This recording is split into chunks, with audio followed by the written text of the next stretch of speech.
So spraying the stripe color. It is called Vanilla Milkshake. A couple of problem areas I had to reseal this. I had some burn throughs from the primer down to the plastic.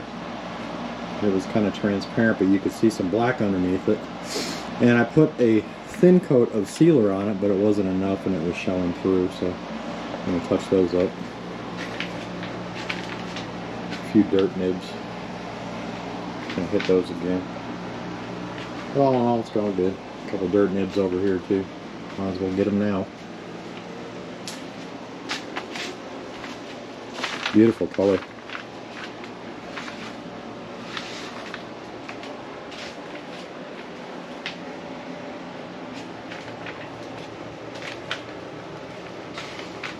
Oh, getting ready to finish the stripes off right now.